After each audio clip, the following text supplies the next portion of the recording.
All right, we are live now, though. Good morning. Good morning. Morning. Good How's everybody morning. having a good Friday? Was it freak? What was you say? Freaky Friday? I don't know if it's Freaky Friday. I don't know about that either. How you doing tonight? Good morning, Eric. Morning. Sal, Morning, you Eric. doing okay this morning? Yeah, you said tonight, but I know. it is my tonight. I know. I tried to just ignore it because I realized what I said. Sorry. I don't know where that came from, but do you have a good night though? Yeah, it was better than the night before. That's good. That's a good thing. Are we getting back in the groove? Trying to, yeah. I tell you, the older you get, the harder it is to come back from those vacations. It is really difficult. Yep. I would have to agree. Oh. Yeah, I worked on my inventory yesterday or last night. Yesterday. Mm-hmm. I'm running out of room. Where do you put your stuff in again? I put it in a bedroom. I mean, no. What in the bedroom? What else? Where do you? How do you store it in the bedroom? Totes. Hmm.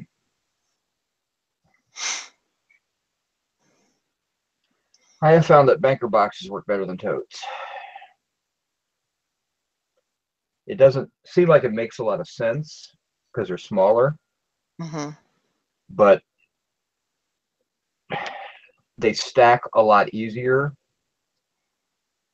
and there's not a lot of wasted space. I mean, a banker's box is cardboard. It's rectangular, and totes have a big wide lip around them. They're shaped kind of like this. Mm-hmm. They don't really store very well. They're fine if you've got a few shelves you want to throw some stuff on, or trying to keep some stuff from being wet. Right. But in a bedroom with banker boxes, you can line the walls with banker boxes and go 2 deep even, or 3 deep, and you haven't really taken that much space up. Mm-hmm.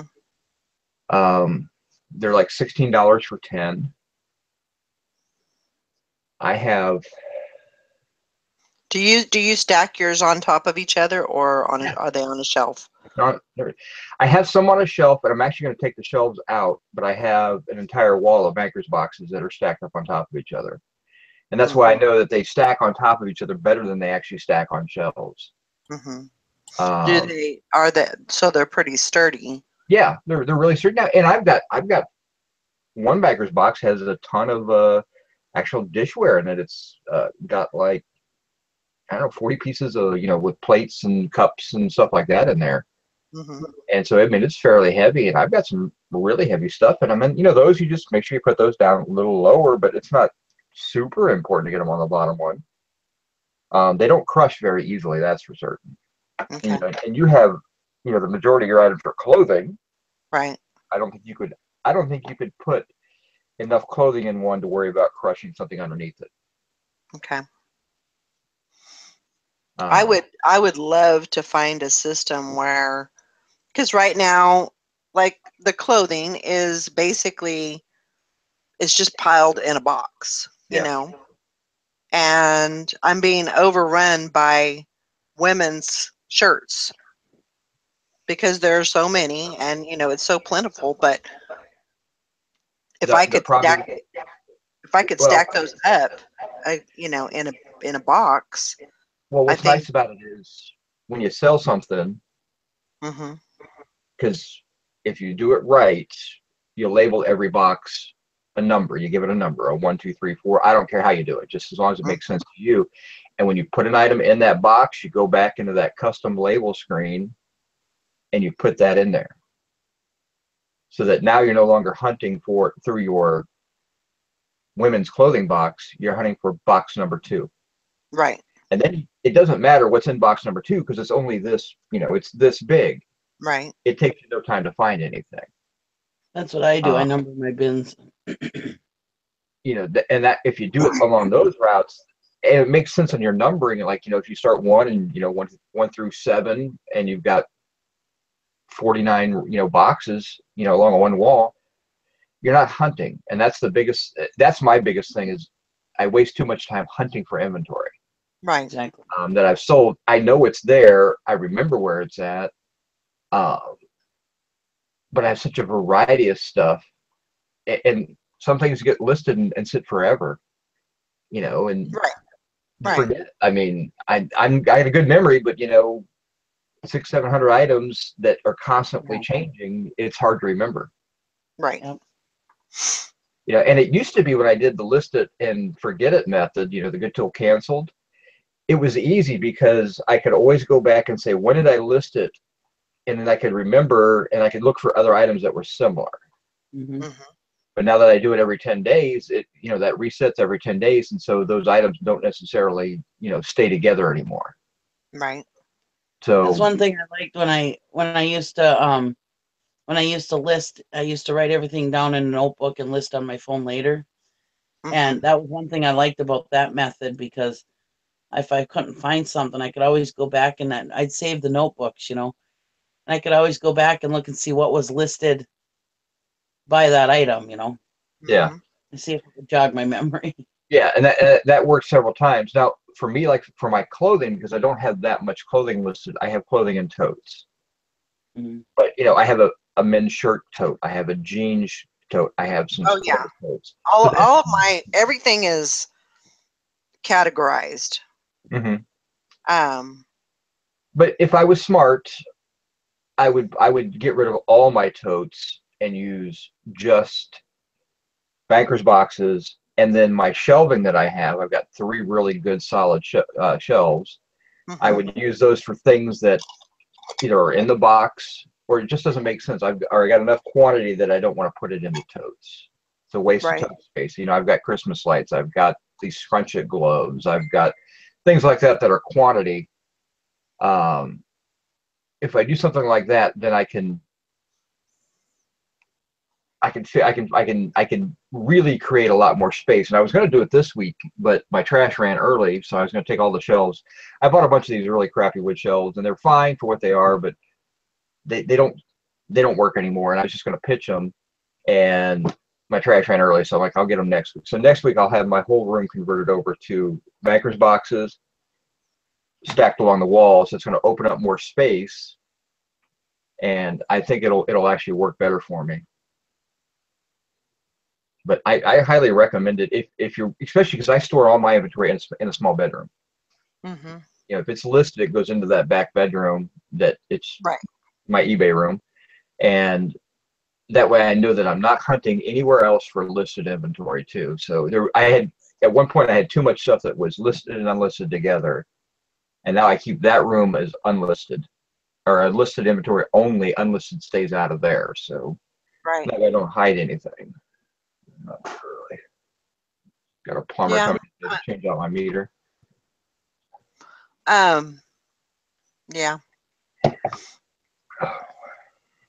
I need to figure out because I thought, well, because that room is over here.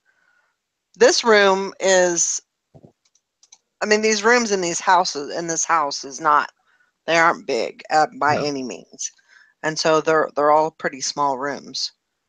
Then I was thinking also, I could move stuff into like the back, the washroom and the laundry room basically. But then I would be taking out my picture area. So that won't work because that's actually a really good area. Do you have a bed in that back bedroom that you have all your stuff in? No. So, you know, because most of my inventory is in about a 9 by 8 room. Mm-hmm. And so, and I've got 3 shelves that line one side of it. Is it 3? I think it's 3. Might be 4. It has to be 3 because it's only 3 or 3 feet long. So 3 shelves in there, and then I'm going to have just banker boxes along the walls, and I could even go 2 deep. You know, I can go 7 high and still leave enough room. You know, I'm going to leave about, I mean, my walls are only, my ceilings are only 8-foot ceilings. So I can go 7 high, still leave a foot of room in there for air circulation. Mm-hmm. And if I went, and I can go 3 this way and probably 6 this way. So 27, 42. I can get 69 boxes against the wall. Yeah. And still leave the majority of the center of the room open up. And then if I had to, I could even go another row deep, you know, another 49 deep, and not really impact my walking into space. Right. So, I mean, I think I could probably put another 700 or 800 items in there really without thought about it. And a lot of my boxes are only half full. You know, I have a problem is I tend to work in a box. I'll have a box out here, I'll fill it up, and then I'll take it in there and I'll drop it in there. What I need to do is go through an inventory and consolidate and move stuff out of one box, and then I'll have a bunch of empty boxes again. Right. So that's the hardest part is as you settle down, you really need to consolidate a box and then move it into something else. So, but it's actually pretty easy to do that because you can sort your listings by your SKU label. And so when you have a box that's got like 3 items in it, you don't have to go look for those items. Just look for that box number and then change that box number to another box number. Right. Now I'm going to take out of box 4, I'm going to put all the items out of box 4, I'm going to put them into box 3. So boom, there's box 3. Now, you know, all those box 4 items, I just changed it to box 3, and then I have a box 4 sitting here empty. Just wait until I fill it back up again. Right. Yeah, it's definitely going to need to be something I need to work on. So Yeah, the hardest part with any inventory system is once you've decided a way to do it, maintaining it. mm-hmm. Because I always have that trouble. I forget to locate it, or I put it all in a box and I forget to number the box, and it gets dragged back there, and then it's sitting in an unnumbered box, and then I got to figure out where it's at, or I lose track of what number I'm on. Yeah, you know, it wouldn't be so bad if I, like, you know, I mean, even now in the totes that I have, I know where my women's shirts are. Mm-hmm. But the bad thing is I've got 4 or 5 totes of those. Yeah. I'm going through, you know, every tote, and it's taking up too much time. Yeah. I mean, worst case scenario, you could label your totes tote 1, 2, 3, or 4, and then go back through and inventory them that way. Yeah. Yeah. If you did that, that would probably save you time because at least you're only looking through one tote. Right. But the problem is totes just take up a lot of space. Mm-hmm. And I've gotten away from that. You know, I'm actually getting rid of totes in everything I do because I just realized they just take up way too much space. I'm slowly emptying my unlisted inventory that had in totes and taking out and putting them into nice square boxes that pack up easy. Right. You know, Yeah, I use small square boxes also. Works nice. Totes are good for storing clothing in, but that's about it. Well, and that was my thought also, was I could, you know, I do have the garage, but, you know, I could actually take the room that the inventory is in and put all of my unlisted stuff in there. You know, and then that way I can kind of manage it that way. It's my thing is out of sight, out of mind. So if I'm not seeing it, then I don't pay attention to it. Yeah. So I would, yeah, I mean, once you get a handle on your inventory and you know where everything's at and it makes sense and it's taking up the least amount of space, it's easy to maintain, but it's making those calls and making that decision. Sure. And then following through. Yep. Yep. So we're gonna have to figure that out here. But Yeah, we'll get there. I was actually thinking about, because potentially I could put the mannequin. I could kind of change my dining room around, and I could actually put the mannequin and my flat lay table. I could put that in the kitchen. Yeah. I don't know if Well, that's, I mean, I that's have another this. story. That's another. Personally, I like to keep my living area eBay free. Right. And so, you know, like I said, my whole upper level, there's no eBay inventory. There's nothing eBay related on my upper level. Right. Yeah, that way my son doesn't have to see it. If I want to get away from eBay, I walk upstairs. Right. So to me, that's just my thought on it. I mean, you need to have those personal spaces because it'd be really easy to live in a warehouse. I mean, that's basically what we're doing is we turn our houses into warehouses. Oh yeah. And so I think you need to do something like that. Yeah. And that's what I have done, up till now. I mean, like the living room, kitchen, that area is completely, Yeah, your living room, your kitchen, your bathroom, and your bedroom need to be eBay free. Yeah. I can't say that about my bedroom. So that's another reason to have a room for the unlisted stuff, because it's all unlisted.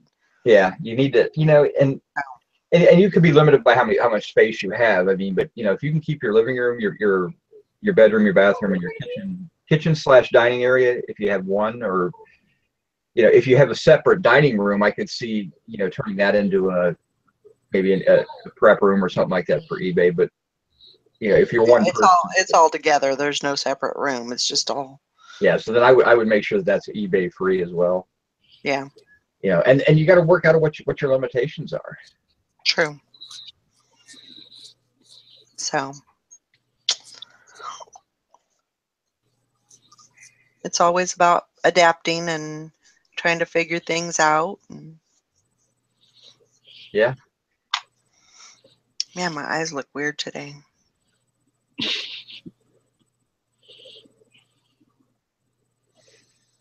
Fishing Pickens says he has the regional C boxes from USPS. He turned them into storage boxes. He uses a 4-foot shelf, 36 regional C boxes fit on one system. He has 10 systems. So that's a lot. That's a lot of space, though, when you think about it. Regional C boxes are not small. They're a little bit bigger than a banker's box height-wise, but not quite as long as a banker's box. I didn't even know that there was a regional C. They did it. They got rid of it a year and a half ago, roughly. Oh. They stopped producing the boxes because nobody was using them. It was very expensive. I think it shipped at like the 10-pound rate or something like that. It was a big box. I actually found, I didn't even realize I have 2 unopened cases of them in my garage. I just found recently, so I've been using them for storage out in my garage. But they do a really nice job. I mean, they're decent little boxes, but yeah, I mean, that's what I use too. I love them. 17-pound rate. Yeah, I didn't know what it was. So he's got a 6-foot by 4-foot by 2 foot. So he's using more like pallet shelving than, it's kind of like that in between, plastic shelves. These are probably the fairly decent metal shelves with wood board on them and everything. So yeah. But where do you have them at, Fishing and Picking? I mean, you don't have them in your living room. You've got them in a garage or a storage unit or something, or a warehouse. 6 foot by 4 foot by 2, and you've got 10 of them. That's a lot of shelving. Mm-hmm.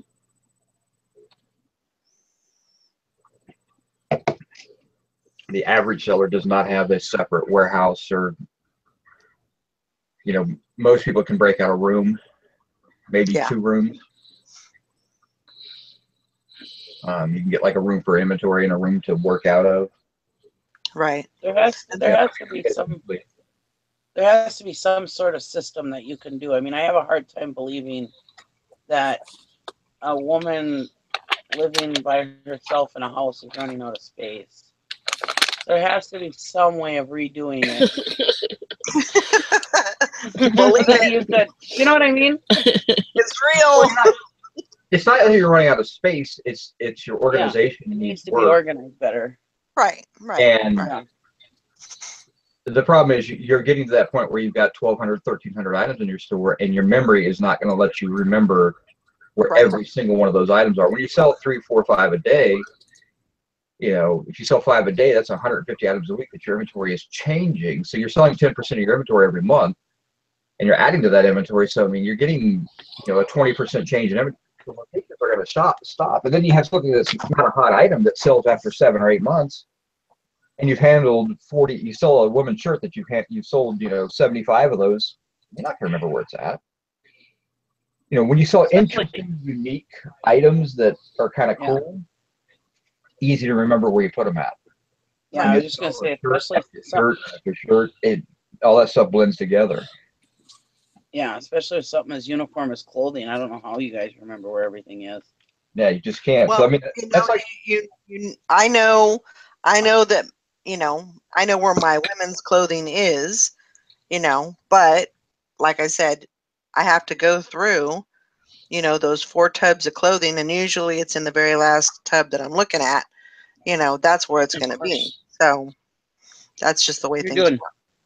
You're doing way too much work. Yeah. You need to go and do a lot of work and reorganize that and number your bins for each item and put that item in that bin. It'll be a hell of a lot easier. It seems like a lot, because it seems like a daunting task when you have a lot of items, but it's really not that bad, because you can literally go grab your stuff. You have to set your store. You have to set your list up correctly in your when you look at your active listings in eBay, you got to make sure you have that custom label column set up. Yeah, I need to figure out how to do that, because I tried to do it after you told me and I could not figure it out. Okay, it's really easy. You have to go to your active listings. Okay. Up on the top right corner, there's a customize right above your listings where it says edit mode. Hit customize. Okay. And it comes up and says customize active view. You got like a pop-up window, right? Customize active listings. Pick columns you want to view. Okay, over on it says available options. There should be a custom label option. You just have to put a check mark next to it.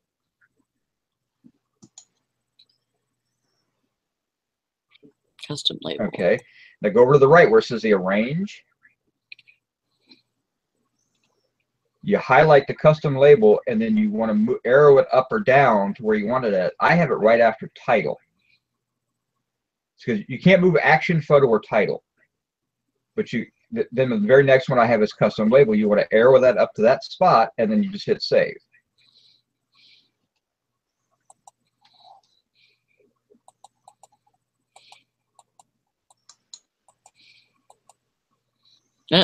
On mine, it went all the way to the top. Oh, well, I guess you could. I have mine right after the item title it is. So. Okay, apply. All right. Now to add things, did it come up and show you where it's at? Yes. Okay. Now to add stuff to it, you have to actually go over to where remember where it was said customize and edit mode? You have to hit edit mode, and it'll bring up a box around that custom label. Every one of your item now has a box by its custom label, and you can actually just click in that box and write something in there. And then once you write something in there, the save box will highlight up, and you just have to hit the save, and then go back and click that out of edit mode. Okay. That's how you do it. And all you do is go grab a box of merchandise, write a number on it, write some way of bin locating it, go through every one of those items, find them on your list, put them in, get done with that box. And that's the nice thing about that is you don't have to do it all at once. You can grab a box and work at a time or however you want to do it. It's nice to do it all at once because then it's done. Now, the cool thing is when you sell an item, you're going to go, it'll pop up on your order screen. And again, you can customize the view. I don't know if you have to, let me look at it here. And you make sure you have the custom label highlighted there and put it right after you have format quantity. I have format quantity, and then I put custom label SKUs right there. And that's your customizing your sold listings. And then what's nice about that is it pops up, and now you can see exactly where the item is. I've got 2 items that I have to ship that have been paid for. I'm waiting for payments on 2 more. But like with my item says box 5 and box BB9. So I have B5 and then BB9. Those are my 2 boxes that I have. And I was going to say, Valerie, you don't want to go through and do your whole entire system over. You could label those boxes like you have your women's clothing. You could label them like W1, W2, W3. You could even do it that way. So then you don't have to move everything out of boxes and, reorganize that way. Right. Yeah, you can take your time. If you don't want to go, I mean, the boxes are $16 for 10. If you don't want to go buy them all at once, buy 40 or 50 boxes, buy 3 or 4 packs, go buy a pack and fill it up or use that for your newest inventory.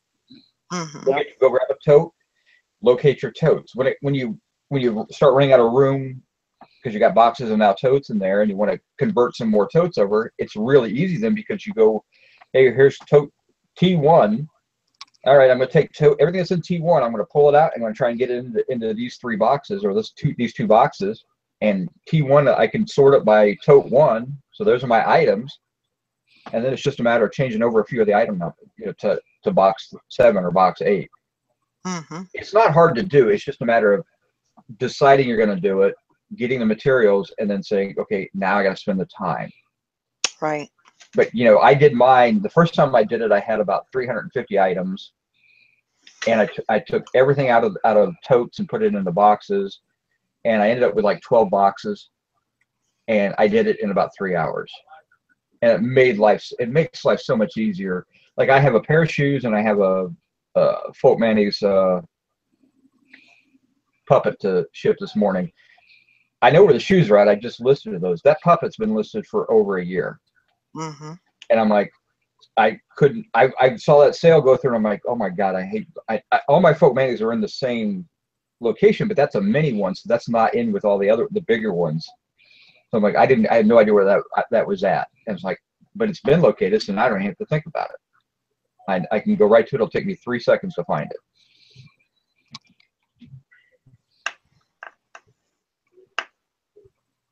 It's anything that you can do to make your life easier, less stressful in that respect makes right along a lot. Because I cannot stand searching for an item I know I have and I forgot to locate it, and now I've got to sit there and say, okay, where could it be? Because I know it's not in any of my B boxes, so it's either in an unmarked box or it's in a tote, and then I got to sit there and try to figure it out.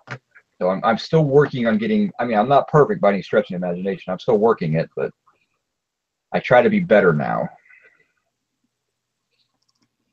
Yeah. I know some of my older listed inventory, when it would sell, I'd just get a stomach ache thinking, oh man, am I going to be able to find this, Yeah. It's so much stress from you if you redo it.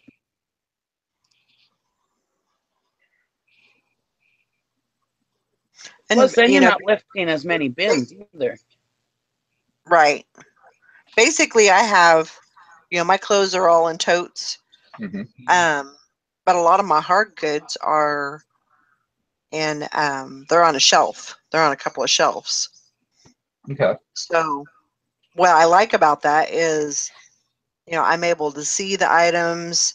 I can, I know pretty much the shelves are categorized, so I know pretty much where, what shelf is what. And so that system actually works pretty well for me.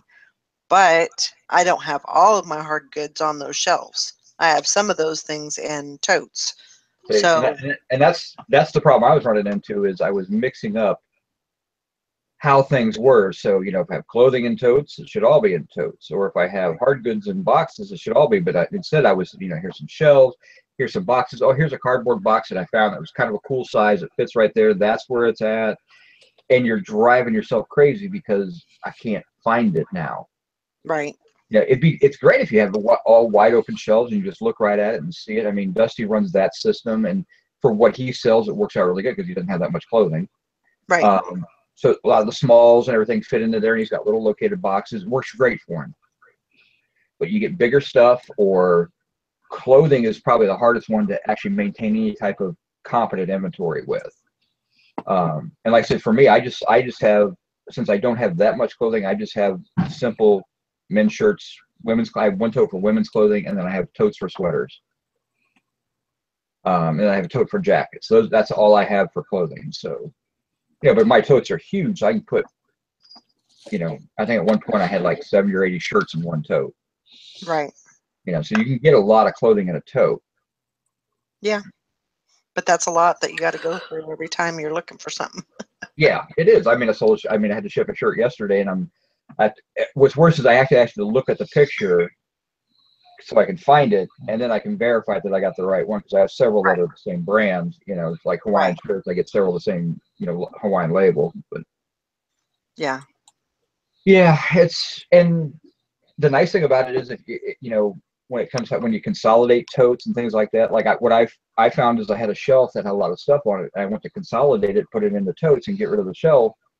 And it turned out that about half that stuff wasn't listed anymore. Right. And I don't know when it went away.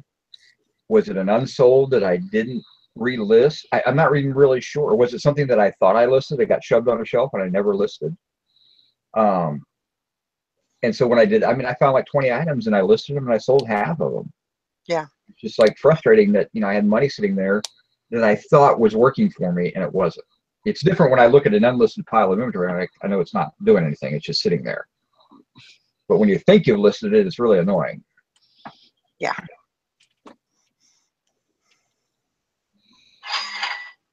Well, and that was something that I was thinking about too, was, maybe I should move my desk. Maybe I should move, because I have a desk in the living room. So maybe I should move my desk and my printer and, computer and all that. Maybe I should move that to that desk in there. And that will open up some room, in this room for inventory. So, that's another option. Uh-huh. So I like to have all my unlisted, or my listed in one room and my unlisted out in this area here. Right. So, I'm not perfect. I have a little bit of mixture, but not only because I just haven't finished the consolidation process. When I get rid of the shelves, that'll take care of that. Right. But everybody's situation is different. You have to kind of decide where you want your stuff at. Oh yeah.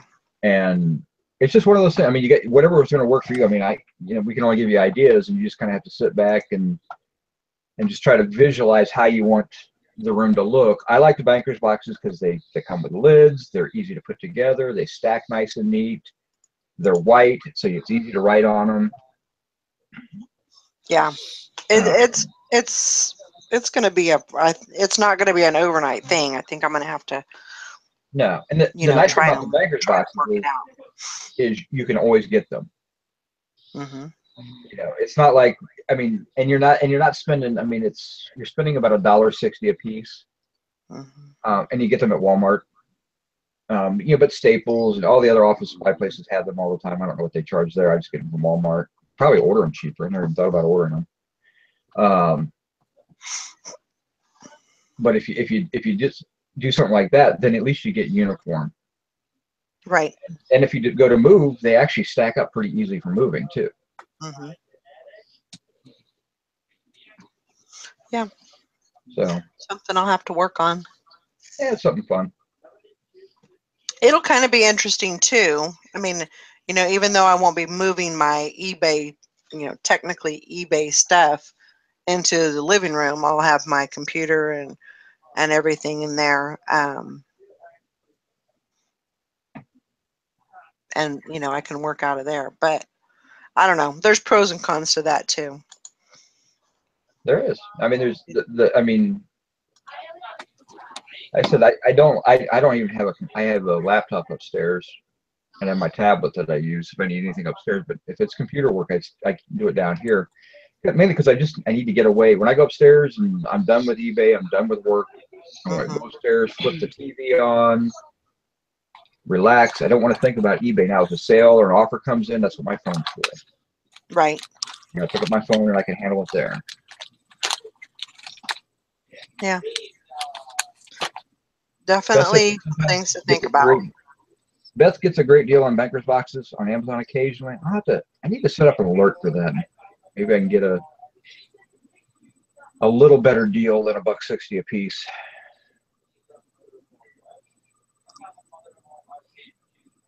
Yeah. Having your inventory take over your house is worse than having a relative you can't get rid of. I kind of agree with that one. Well, at least Megan talk to me, so. Megan wants to know what a banker's box is. Well, I have a cat on my lap, but don't have one handy. I got them over there. It's just the white file boxes that have the cardboard lid that goes over top of it.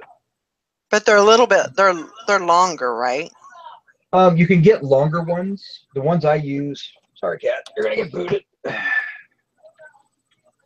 Oh, here. You got to keep going all the way, cat. Sally. You need to go to bed, honey. Yeah, right. Oh, she's riveted by this conversation. Come on. This is a Banker's Box. That's how they come. And this is actually got the lid included. You basically pop the lid off, set it down. It's all kind of stuck together. You take it. There's a little trick to it, but it's really not hard.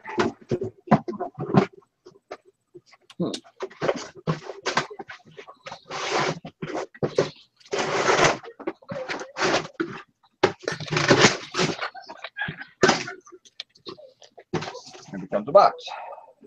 There you go. Fingers, got a nice little spot for writing on it. Yeah. And then you take the lid, and the lid just full pizza boxes, so it's actually really easy for me.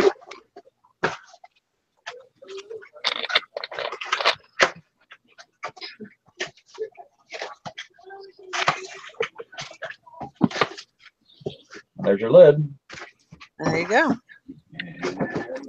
Easy peasy lemon squeezy.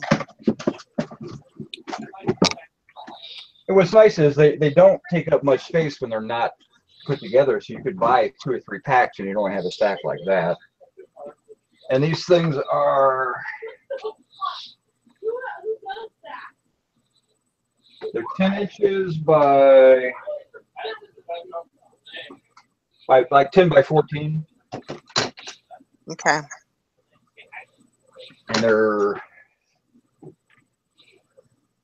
about 11 inches wide, so 10 by 14 by 11. So they don't take up a lot of space, but you can get a lot into them. And like I said, you can stack them really high. Right.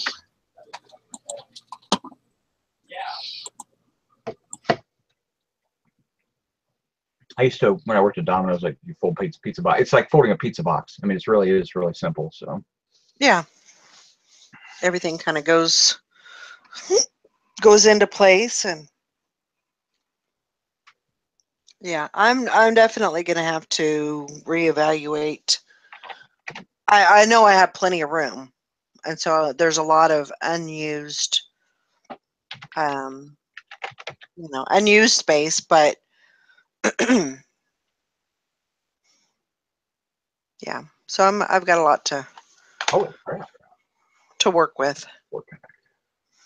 The very last thing that I want is to have to get a storage unit. That's not something that I want to do. And it's not because of the cost, because I can get a small one for, I think it's $25 a month,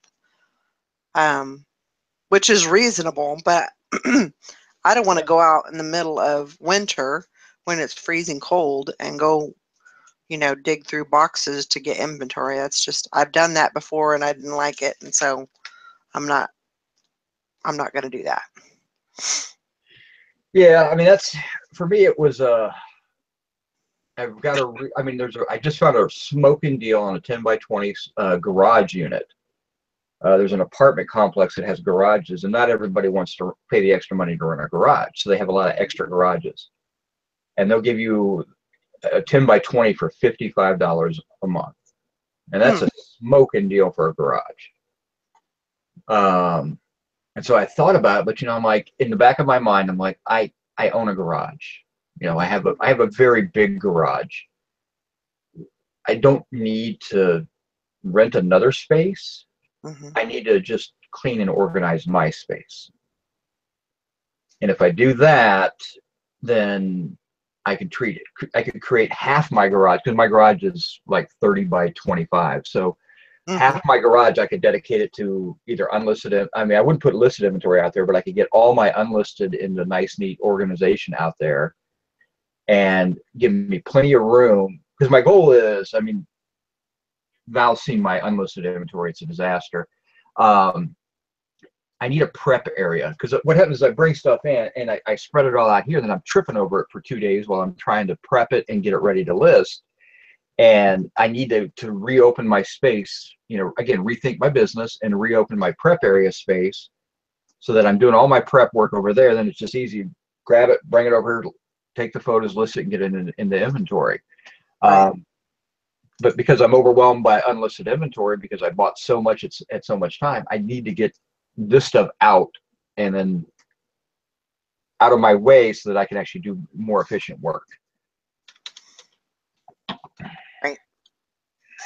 Yeah, looking on Backers boxes on Amazon are not the best deal. I mean, they're heavy ship, I imagine, so.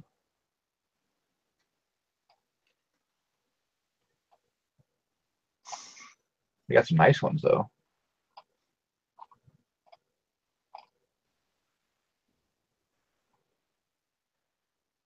But yeah, I mean, just do something. That's the best thing I can tell you, is do something that makes sense to you and then go on. Yeah. Well, it's definitely something to think about, and yeah. Yeah, I mean, ultimately, I would love to have an off-site workspace, where I have my inventory, my whole system. I go to work every day. Right. I don't enjoy working out of my house. It's too distracting. Before when I had a regular job, I could have worked from home, and I did it a few times, but it's still too distracting. There's too many things that go on. It's too easy to get away from what you're doing. Right. But in the back of my head, I don't. How do you pay extra? How do you pay for a space when I have a space? I mean, I'm so cheap. It's like, it had to be a smoking deal for me when I moved my whole operation off site. Probably in the neighborhood of $300 to $400 a month. Similar to what Dusty has, and he pays a comparable rate, and I would work there every day. But then I run into the summertime when my son's home from school. I got to take him with me, and then again, I'm back into that distracting thing. So it's such a balance of trying to figure out when he's going to be old enough that I can still go to work, right, and not be too concerned about what's going on. He's close, but not quite there. Yeah. That's my green mailbox. Hank was asking about it. It's a little bank. You see them in different colors. I've seen blue and I've seen red. So. Yeah. That's why I'm so excited about my building, is so that I don't have to go out in the cold weather anymore and look for my stuff and work and stuff like that, because that'll be heated also. So, I mean, not like heated like the house heated, Yeah. but it'll have enough heat in it where it'll be comfortable to go out there. Yeah. Well, they were talking. I mean, Hank and Jack were talking about, you know, they have their bankers boxes on shelves, and that's fine. But for me, you can get 10 boxes on a shelf, and my shelves are the same way. I could put 10 bankers boxes on my shelves. But if I take the shelf out and stack the bankers boxes there, I can probably get more like 25 in that same space. If you have a wet area that you're worried about, if you're working in a damp basement or you're storing, it makes sense to get them up off the floor. But for me, they're in a bedroom with carpeting. I'm not too worried about that. But then you could just put pallets in there too if you wanted to keep them up off the floor. Yeah, if you're working in a garage or something like that. If I was working in a garage, I would have all my banker and my inventory that way. It would be up off in pallets. You know, I'd have it stacked high. I'd go get some pallets from some of these stores and just put them up there. That way, the stuff in my garage. So my garage is damp. So the stuff in my garage is actually in plastic bins, only because it's damp out there. But in my storage shed, which is dry, I have everything in cardboard boxes, which is fine. Works out fine. But I mean, they're really sturdy, and when you get them stacked next to each other, they provide, you know, lateral support as well. Mm-hmm. So I mean, you know, it's not like you have just one row of 7 stacked up. I mean, if you have 3 or 4 rows, you kind of pyramid them up so they actually, you know, instead of 1 row of 7, you'd have 2 rows of 3 in a row, and 3 and a 4. You know, then you do it that way.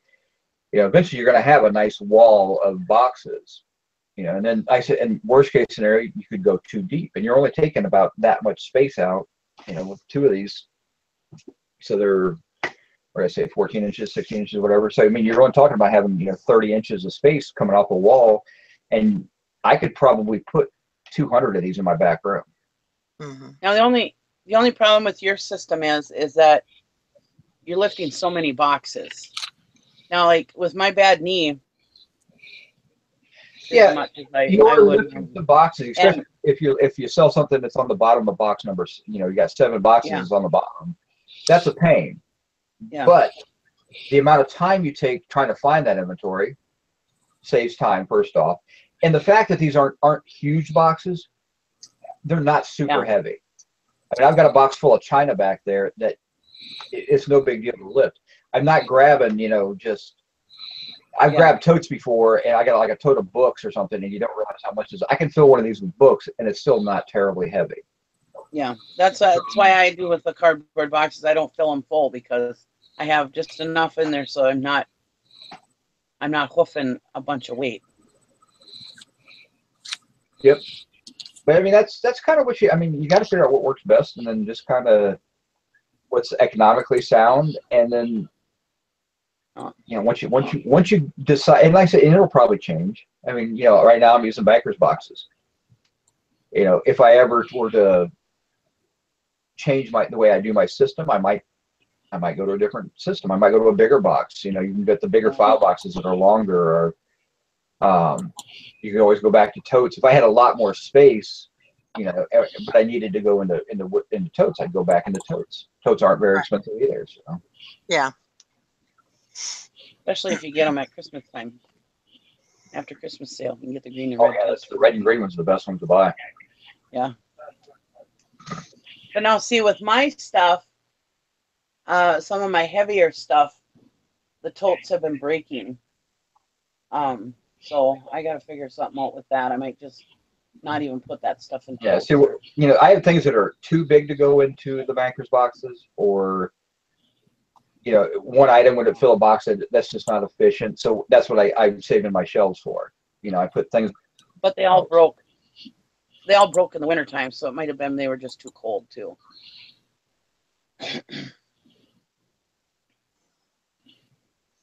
But yeah, I've just discovered that bankers boxes stacked by themselves along the wall, you can get a ton of inventory and not much space. Yeah. And I said, and I'm And if pulling you out can't half afford the bankers boxes, if you can't afford banker boxes, you can always go to the grocery store and get banana boxes. Those are always free and they're uniform. Yeah, they're hard to get a hold Yeah, of, but they are really good for listing for that type of stuff because they're super sturdy. Watch out for tarantulas. Oh, shit. We don't have tarantulas up here. They love to come in with the bananas and stuff. So Yeah, we used to have like a They wouldn't be in the empty tarantula. boxes.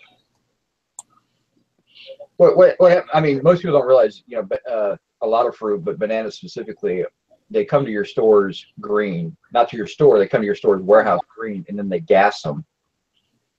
Mm-hmm. And the gas is what it quickens the ripening and turns them yellow. Oh, So I didn't know that. oh yeah, it's kind of a disgusting process, but most store warehouses have a gas room where they pump. Oh God, I can't remember the type of gas, phosphine gas or something like that in there, and it turns them yellow. Yeah, that's why if I see anything, cancer. if I see anything green, as far as like bananas, I try to get the green ones. Well, they've been 'Cause gassed still. They've still been gassed, but they're more recently, so it just hastens the process. That's why there's so much damn cancer out there. No Mhm. doubt.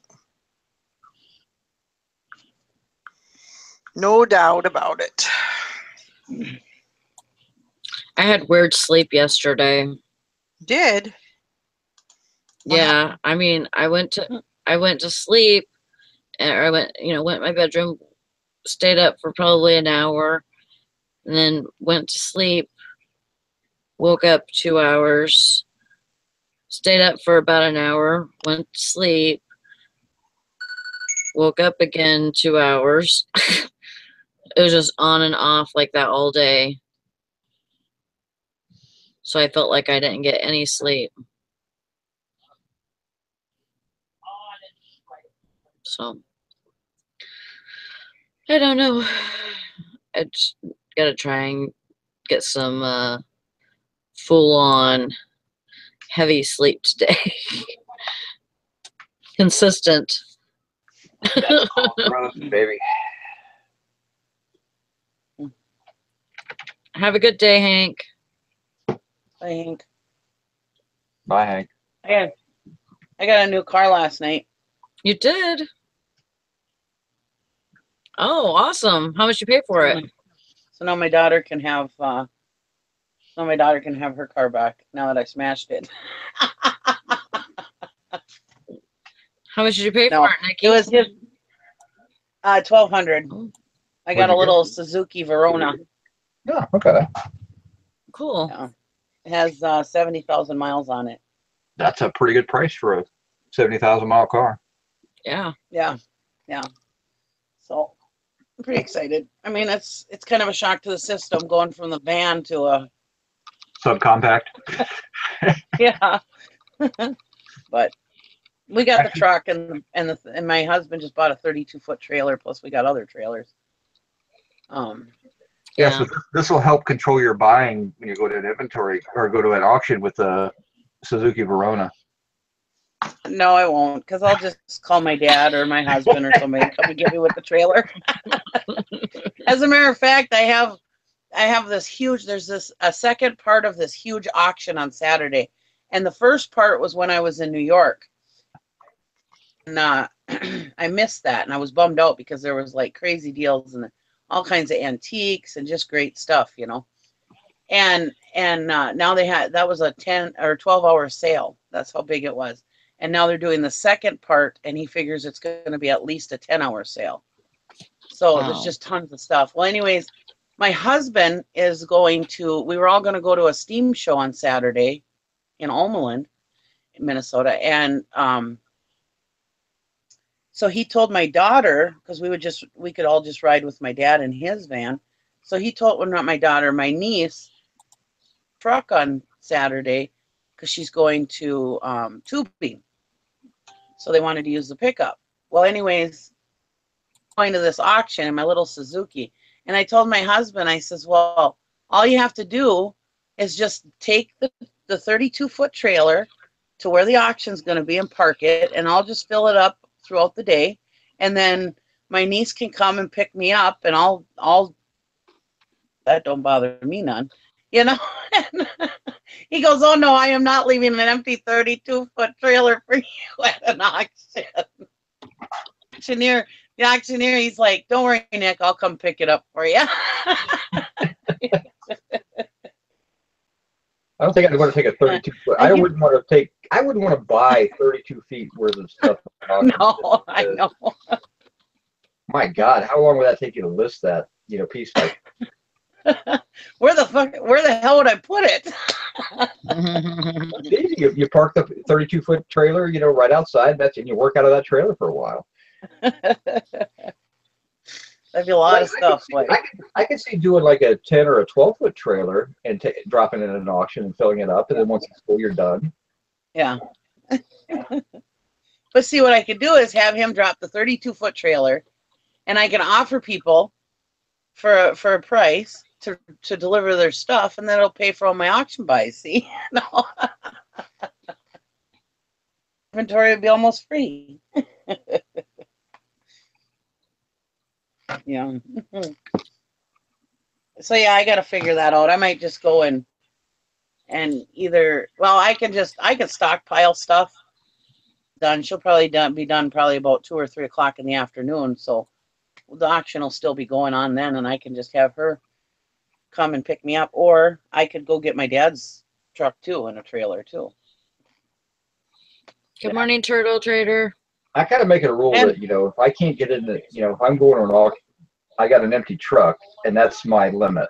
I'm not I'm not making a second trip. I'm not renting a trailer. If I hadn't planned on getting a trailer, I'm not, and I didn't bring it with me, I'm not going to go rent a trailer. Yeah. Well, we've bought farm equipment and have bought trailers at auctions just so we could haul the stuff home, so we don't have to run home and get our trailer. Man. That's why you end up with too many trailers. Well, I mean, I contemplated buying a trailer. I mean, I have a decent truck, and I was thinking, you know what, I do use a trailer every now and then. And I thought, maybe I get myself a little 5x10 or something like that, an open trailer for those occasional times when you need to move stuff. And I'm like, you know what, the amount of times I need a trailer, I'm just going to rent the darn thing, because I got nothing tied up into it. It cost me $40 for a day's worth of rental, and I have no liability. I have no insurance on it. I have no tags for it every year. Yeah, if I rent it 4 times a year, I'm still ahead of the game, because a decent 5x10 trailer is going to be $800-900. Yeah. Around here, I mean, you can get them a lot cheaper other places, but around here, I can't touch a trailer for less than. I mean, a 4x6 it cost me $400 or $500 to find one used. Yeah. So. Well, we use trailers all the time, with the stuff we do. So, I mean, it's nothing for us to have trailers. I've got trailers of every size, but, and yeah, I mean, there's been times when I've been at the auction and I bought so much, I've had to, my dad calls it 911 daddy, because I'll call him and he'll come with his truck and trailer and we'll load up. And he loves it when I call him, because my husband's just pissed. He's like, she bought all this stuff, and then my dad, he laughs because he's got to come and get me, and that just makes him happy as a lark, when I call him and, Yeah. And then there's a good friend of the family that goes to the auctions. So he actually rents Penske trucks. And he goes, oh, don't worry, Nick. He says, I'll make sure there's a truck available for you on Saturday. Well, I mean, if I was buying a storage units on a consistent basis, I'd probably have a trailer. If I would, a trailer would work. Yeah. But if you only buy like a storage unit a month, then it makes more. Even if it's a big unit, it makes more sense to rent a truck once a month than actually own a trailer. Yeah. Or a box truck. Now, I mean, but like I said, if you're in the business of doing that and you're flipping that stuff quick, you've got a store or something like that, or you've got an outlet for big items, then yeah, maybe owning a box truck isn't a bad idea, or a trailer. Yeah. Morning, Turtle Trader. Well, I'm definitely going to be looking for another van or something. And then we have another trailer that has sides on it, and my husband sides for me so that I can pull it behind the van. So that when he's not around, I still have my trailer. And then if need be, I can put a tarp over that trailer on it for a short time, you know, if I absolutely had to. I think I might move out of the pickup into a decent sized SUV the next time I go to buy something. Yeah. Because I don't really use, I mean, I've used the pickup truck for pickup truck stuff, but you know, I found that it's actually better for me just to rent a trailer if I've got really large items than to try to, you know, heave it up into the bed of the truck. Yeah. And you know, and I have a hard tonneau cover on my truck, and I've only had to take it off like twice. I was moving a washer and dryer. Both times I had to do it, I was moving washers and dryers for people. And so it's like, I might as well, I mean, I'm using it like a giant trunk anyway, so I might as well just get an SUV, and I could actually probably get more than an SUV than I usually get in the truck. Yeah. Um, An SUV or a van is if it rains or something, you're not sitting there screwing around with a tarp or yeah, well, I have a hard tonneau cover on my truck, and it's locking, so I mean, I use it like a giant trunk, but I might as well just have an SUV. And if you get one with and again, most of the biggest trailer I've rented is a 6x12, so I mean, I can hold that with almost every SUV. The problem with the tonneau cover is you're limited to. Yeah, there's only, I mean, I'm only much you can pack in there. 2.5 feet worth of space in there, you know, for the bed of the truck. So yeah, and if usually when I go to big auctions, release the tonneau cover. Yeah, well, my problem is my tonneau cover is not one of those nice ones that folds up and you can put it right at the top of the thing. Mine's a hard fiberglass tonneau cover, so you know, yeah.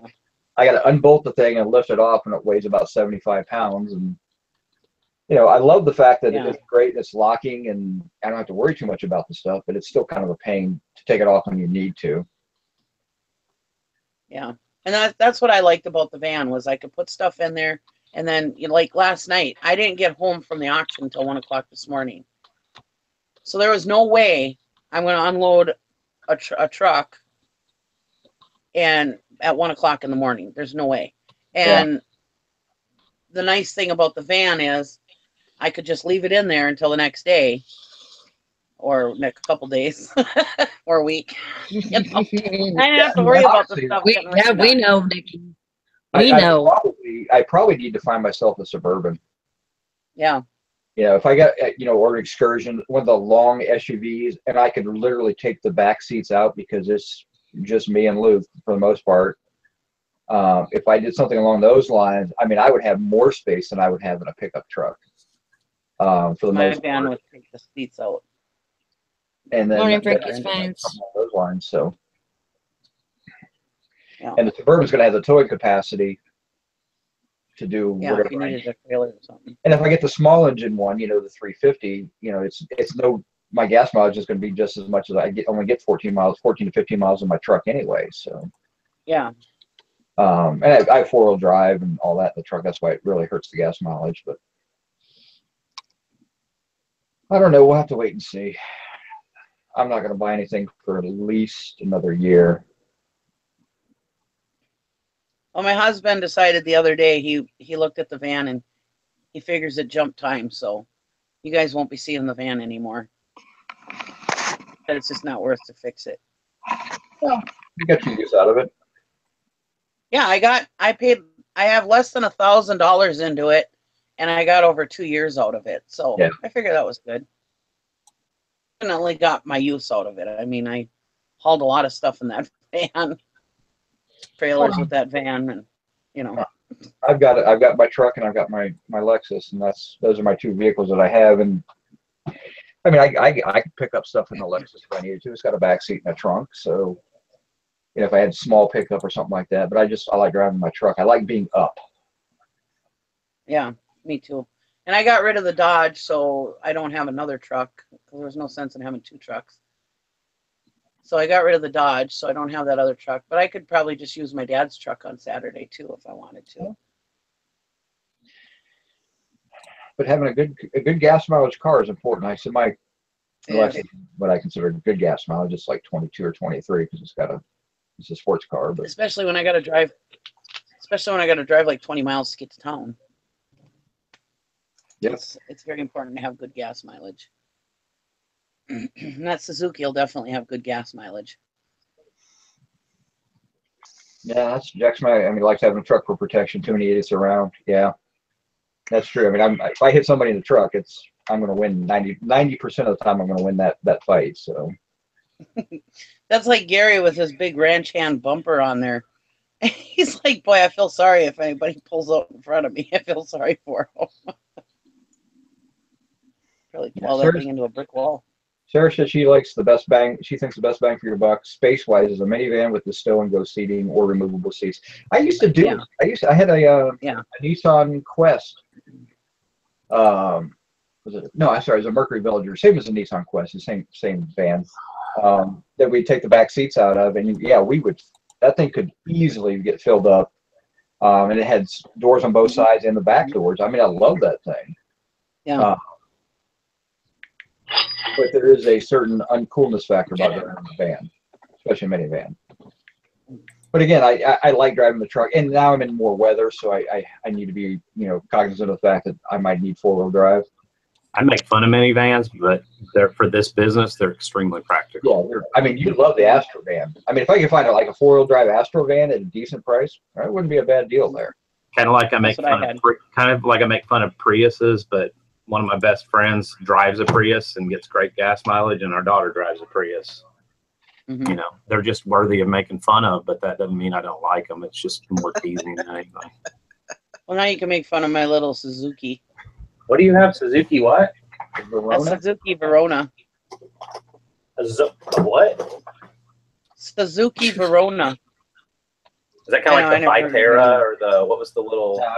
That's a sedan, isn't it, Nikki? A little 4-door sedan. Yeah. Oh, I thought she was talking about a minivan.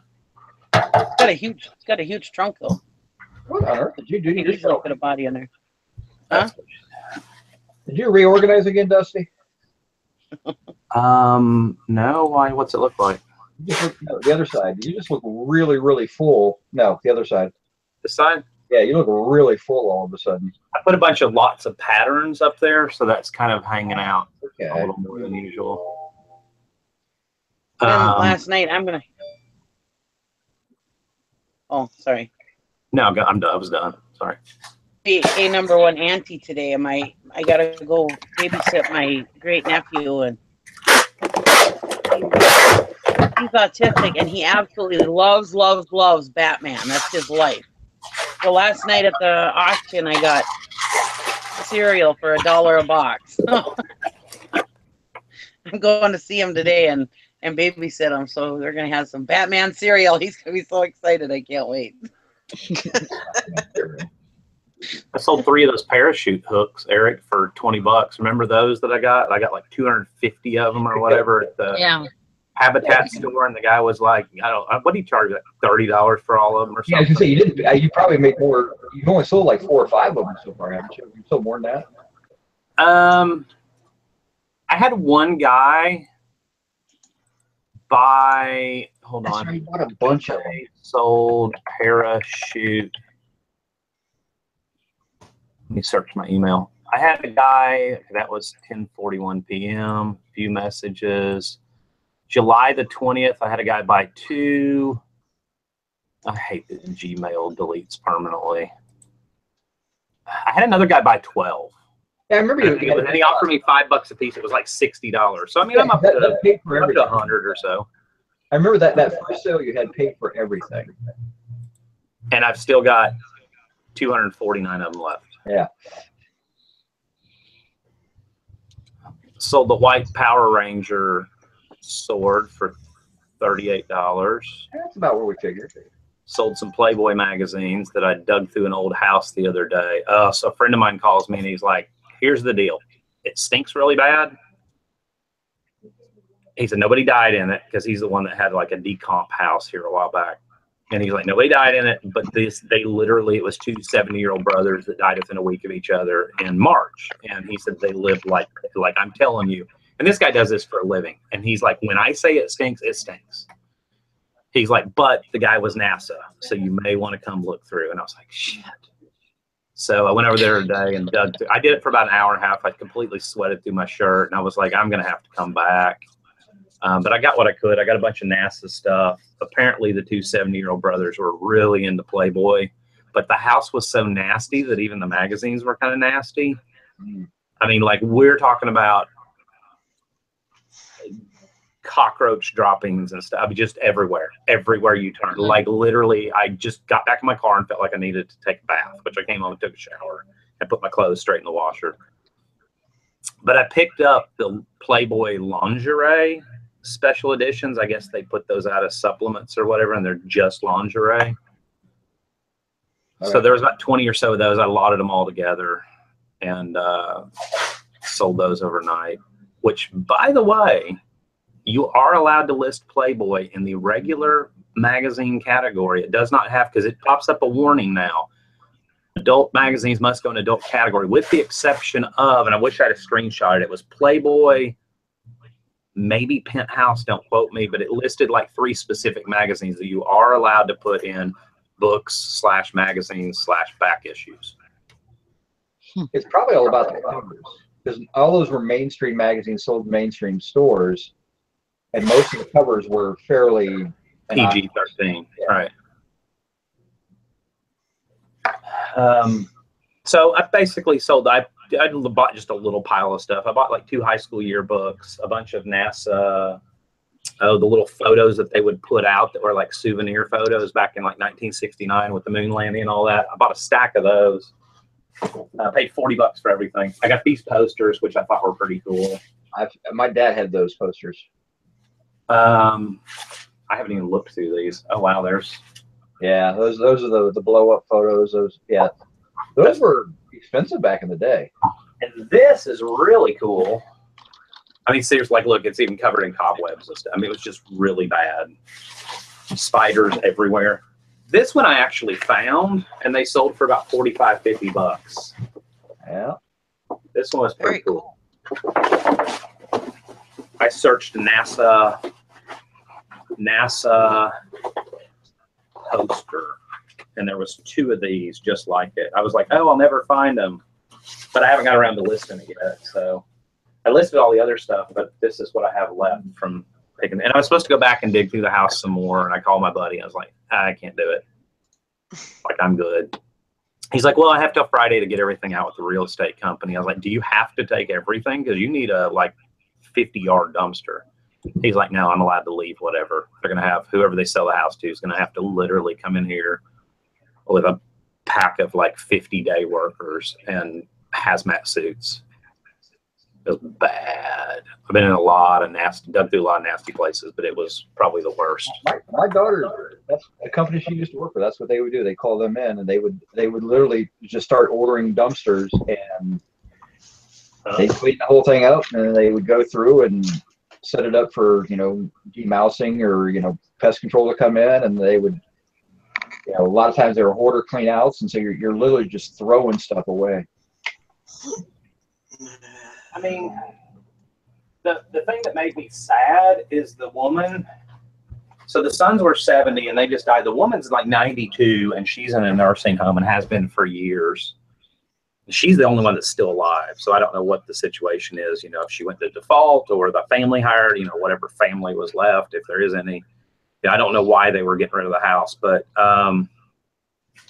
her clothing was a time capsule ending in about the early 1970s. Yeah. I mean, there was a lot of stuff, but when I say, like, it wasn't like it was hanging neatly in closets. It was literally like, and I'm brave. When I dig through a house, I went into one of the bedrooms, made a path through the pigtail, or made a pig trail through the path through the bedroom, flipped the mattress up with one hand, flipped the box spring up with the other one, just kind of slammed them against the wall the best I could just to see what was underneath the bed. Yeah. Good hiding place. Rumor has it that there's between $10,000 and $15,000 cash in that house. So I had already told the buddy of mine, I was like, listen, if I want a finder's fee if I help you find it. He's like, okay. So of course I open underneath the bed, and true story, just shit everywhere, cobwebs, I mean, just disgusting. Like, I don't know how these 70-year-old brothers lived in this house, period. And it's just stacks of Playboys under there, and right on top, a big box for a penis enlargement system with very graphic picture on the front of it. And I'm like, awesome. So of course I dig out my phone and snap a picture to send to Tristan. I'm like, she's like, yes, awesome. Oh goodness. Yeah. So we've actually been off house sitting and babysitting for a friend of ours who's she's a single mom, and she had to travel and go to a conference in Colorado for work, and her kids, you know, of course, still in school. One of them's like, I don't know, 12 or 13. The other one's almost 16. And they have soccer, football practice every afternoon, and yada, yada, yada. And she's like, I'll give you $100, buy them some food just to feed them for 2 nights, and you can keep whatever's left over. And she has a pool, and she has an in-ground pool. So I'm like, and really nice house, and like 50-something inch TV and all that. And I'm like, yeah, we'll house sit. And the cool thing is they get out of football practice at like 6 o'clock every evening. So it's really like, last night I fixed hamburger helper, and it was like, and French fries in the oven. And Tristan and I ate our healthy food stuff. So they're really easy. And then they go in their room and they play games or whatever, and they go to bed by like 9 or 9:30. And they get up, you get them up, Tristan gets them up at like 5:30. They catch the bus by 7, and you're done. It's like someone paid to be at Airbnb. So in the meantime, I swam. Yes. Sounds like a good trade-off. Can y'all hear me? Yep. Okay. Yeah. Okay, just checking. So I saw your post. I see, like, you did the promoted single listing promotion. Oh, you talking to me? Yeah. Is that different than Markdown Manager, or is No, promoted listings is the one where you go in and you say, hey, if you promote my listing, like somebody searches for box cutters, I use box cutters on eBay, and it shows up your listing higher than everybody else's, and says promoted out next to it. You tell them ahead of time, yeah, it's totally different. Supposedly they're going to integrate all of it at some point or whatever, but right now it's totally separate. It's under marketing and then promoted listing. And then you tell them what percentage. Okay, if this sells as a result of somebody clicking on that, I will give you whatever percent. Yeah, I mean, I used it for multiple quantity items, but I when I went and ran my last campaign, which I only did just a little bit ago, it came up and said, you know, you have to. It only showed me my multiple quantity items. It didn't show me single listings. Well, see, that's what it's done to me forever. Well, 4, 5, 6 months ago, whatever, eBay announced that we're going to now allow it for single listing, and it's never done that. I'll go in on all 1,300 items, and it has always told me like 150 or maybe 250 items are eligible, and they're always multiple quantity. Well, as of yesterday or day before, I think it was yesterday, I went in to do it, and 950 something items were eligible. Well, I used to do the 10%, 20%, whatever, and I finally quit that. And you can apply trending rates, which tend to be 5 to 6, and I'm seeing the exact same results with doing the trending rates. I think I was just giving away money before. Yeah, that's kind of what I've been doing. Is just whatever the trending rate is. Oh, okay, so here it did come up with these. Yeah, I love that. I have gotten a lot of sales from that. How do I select all? And I do it multiple times a day because different listings come up throughout the day that you can apply that to. So I go in probably about 3 times a day, and just to check and see if there's anything new that's that I can do. I mean, so maybe it's, I don't know, maybe it's placebo effect, but we had a really good day. We ended up with 277 yesterday, and I've already sold $52 today. Okay, well, it hadn't been coming up for me. Like I said, I did a campaign 2 days ago, and it wasn't showing up.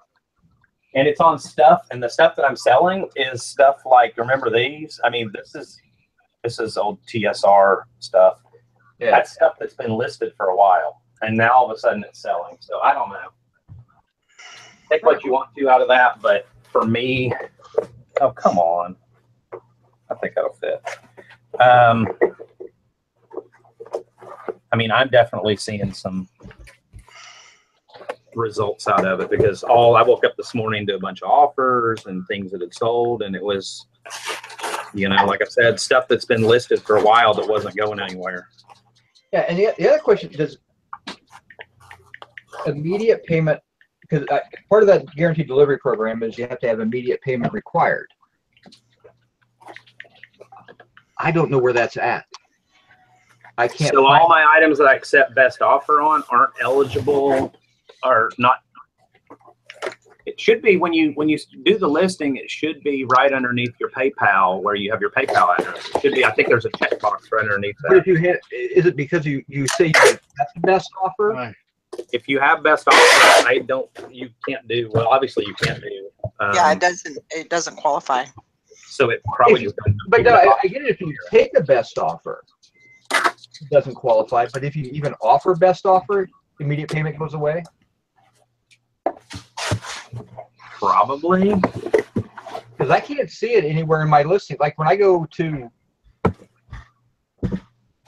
I just need to look at a draft that I can take off the best offer and see what happens with it. I mean, otherwise, why am I in the program if nothing offers on almost everything? Yeah, I didn't think about that because they would have to exclude that because you can't guarantee if somebody makes an offer and then doesn't pay for 2 days, you can't guarantee their stuff to get there. I mean, unless they tweaked the program where they made it to, hey, it's guaranteed in 2 days from the point of payment. Let's see. Yeah, I didn't know about that, but that sucks because that means I opted into it, and it's really not going to affect most of my listings because most of my stuff's best offer anyhow. But I don't see, like, I'm in a draft right now, and I don't see anything that says. Griff said, according to Florida's Hidden Treasure / Margo, Griff said if they give best offer, they get a notice that they won't get guaranteed shipping. Okay, I get that. Said she heard that too. But how do I know I have immediate payment required on my listings? You click it. But You I click don't on it. see it to click. Okay. That's and I go, and I use business policies, so I thought, okay, maybe it's in my business policies. Right. Yeah, it's in your Okay, so in your setting. I go to my business policies. I go to my payment policy. I only have one payment policy.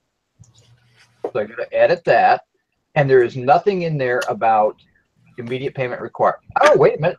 There it is. Never mind. Pay no attention. Disregard. It wasn't everything I said I swear to God, it wasn't there before because I've been looking for it for 3 days now. Well, that's okay. Remember the other day, what was it? I had something disappear. I sent y'all a message. I was like, where the hell did that? What was it? It was oh, the best offer button disappeared completely. Yeah. And you're like, Everything's been so glitchy lately. Well, and I wonder, all your listings we've all had a lot of glitches the last, week or so. I wonder if maybe with, Markdown Manager, promoted listings now opening up for me at least to allow the single items like they've been promising forever. I wonder if they were tinkering around with, their coding or something behind the scenes. Oh, yeah. Which, it's going to happen. Of course, they pick the stupidest times to do it. So, in true eBay fashion. Well, I knew you had to have 1 day handling and immediate payment required to qualify for guaranteed listing, but I couldn't figure out how to get that into my system, and that's the first time I've seen that. Because I went through my business policy and I was like, why am I not seeing this as an available thing there? So.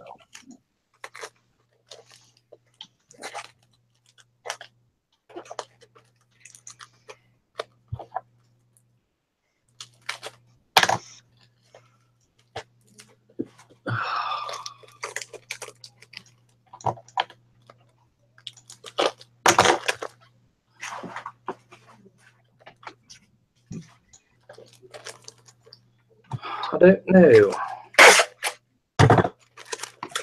And don't call me Shirley.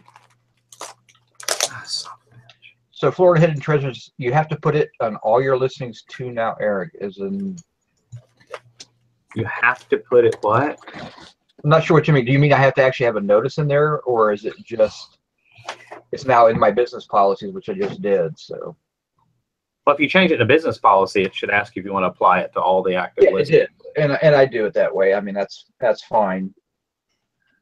I've never had it before. I never really cared, but you know, I've got that will actually keep my, you know, overseas zero feedback bidders from buying something and not actually paying for it, and then me having to go wait through the whole process. Because the way I understand immediate payment works is they buy it, but if they don't pay for it immediately, it kicks it back out and puts it back in as an active listing. It's not taking it away as an active listing until they pay for it. You know, and the thing is, there's so many bad sellers, and I really hate to say that, but you know, I've gotten to the point it's hard for me to even want to order anything off of eBay and sit around and wonder when it's getting here, whatever. There's been. And that's never going to change. There's always going to be new people coming in that have bad business practices that don't ship stuff right away. You know, I actually ordered 2 things and I was kind of impressed. I ordered one on Sunday and one on Monday. Well, obviously you can't ship on Sunday. So let's say I ordered them both on Monday and they got here yesterday, which yesterday was Thursday. One was a watch battery, a specific one that I didn't have on hand that I needed for a watch that I need to sell, and it had a dead battery. Paid $1.89 free shipping. He stuck it inside of a packing slip, stuck it in a regular envelope, put a stamp on it, which is fine. I guess he doesn't have any tracking, he doesn't have any proof it got here. I'll leave him positive feedback. I don't care if that's his business model, you know, great. And the other one came first class. It was a replacement remote for our Blu-ray player that Tristan's been begging me to get her a Blu-ray / DVD player that works in the living room for like 3 years. And both of them got here in 3 days. So that kind of renewed my faith a little bit. I get frustrated every time I order off of eBay because it seems like they take forever to ship it. The one that pisses me off is marking as shipped and then putting no tracking in there for like 2 days. Yeah. Or you ship it, you mark it as shipped, and then there's nothing there, and you're like, okay, you created the shipping label, but I got nothing there, so I'm assuming they're marking it as shipped, and then nothing happens. I'm like, okay, or you go back and you look in their handling time is, you know, which I should check beforehand, is 4 or 5 days, and you're like, really? And I don't know, and I guess that's easy for me to say because I am a seller that does things a little bit differently. You know, I guess maybe I'm unrealistically expecting other people to be good sellers as well. I don't think, Tristan said that was retarded. You know, I don't think it's unrealistic. I think it's the day and age we live in, like Jack Smack saying a minute ago. He said he fully expects, and I do as well, for the guaranteed delivery thing to become, de facto, become required at some point. I can totally see that happening. Well, I think basically what you're saying in the guaranteed delivery is they're getting, we all complain because they took away top-rated seller, discounts and cut them down, but they're going to give them back to you basically for opting into the guaranteed delivery program. Instead of just being a good seller, now they're saying, okay, yeah, now if you meet these expectations, we're going to give you a little bit of a discount because you're going to be a great seller. eBay's always going to have a struggle because it's always going to be, I'm trying to think of how to say this without being controversial. Not that it really matters because I piss everybody off every time anyhow. But, it's always going to be somewhat of a hobby selling website or a flea market website or a soccer mom spare time, little extra money to help the family type of way. I mean, that's always probably going to be there. mean, if you look at what happened with Amazon, Amazon just changed the damn rules a lot and eliminated a lot of that. You know, everybody, oh, they're trying to eliminate small sellers. No, they're trying to, yeah, kind of, yeah, because small sellers typically tend to not always treat it like a business. There's a lot of, unfortunately, bad stuff out there that's caused them to kind of get a reputation. I got to figure out where something's at. Right, Jim? Yeah. Yeah. Now, small sellers usually take shortcuts because they have to maximize every dollar. And there's no room for error in most cases. That's why Amazon, I think, is trying to take out the smaller guys.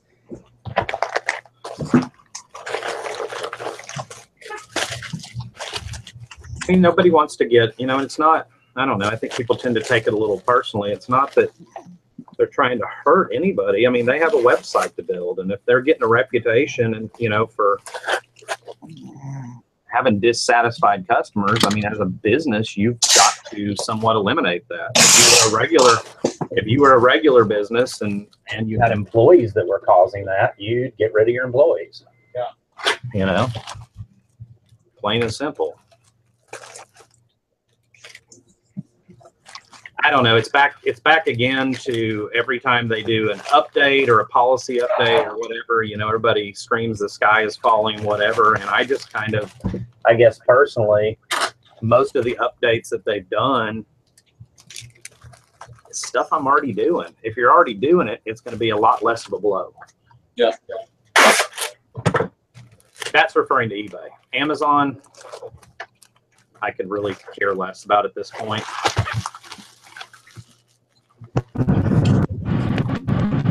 Really give a crap what they do. I think I sell $250 a month at this point on there.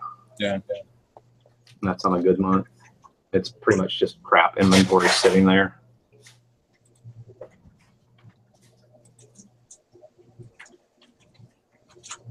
Jack Smack said, also have to consider the new eBay sellers, a large portion of them are people that were kicked off of Amazon, and their bad practices that got them kicked from Amazon just haven't got them kicked from eBay yet. Operative word being yet. I agree. I've always said if you can learn to be a successful seller on Amazon, you're going to carry those practices over into eBay. And if you can follow Amazon's rules and be successful at it, eBay's a breeze. Is literally a breeze. That's the positive of selling on both of them, I guess. I just saved all the crappy hard stuff for the last for shipping.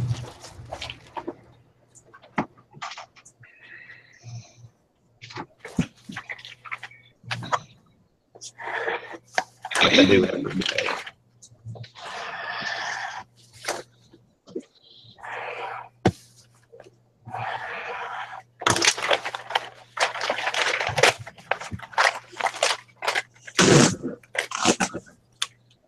Has anybody ever had any success? Jim, have you ever done the liquidate thing on Amazon? Like I had a bunch of stranded items, which were basically CDs that when they did the big CD takedown thing because of record labels or whatever their reason behind the scenes was for it. I had a bunch of stranded items, so I did the liquidate thing. I've tried it before, never really seen any results, but I also didn't want to pay 50 cents to get them back. They weren't worth listing on eBay, really. Have you ever gotten any money from that? No. Or if I did, I didn't. It was such a small amount, I didn't notice it. So. Right.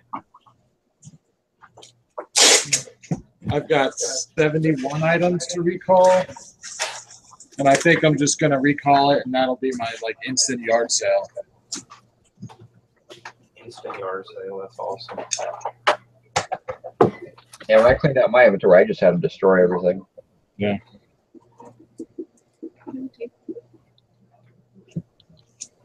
It just wasn't worth it for me paying 50 cents a piece for them back. And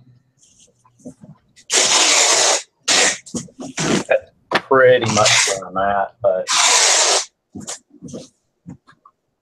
how much is recalling now? 50 cents? yeah, Yeah. I mean, I would recall all my CDs, but even if I lot them up, even though they're all classical offer, I could probably do a decent lot on eBay. I mean, they're really not worth paying the 50 cents to get them back.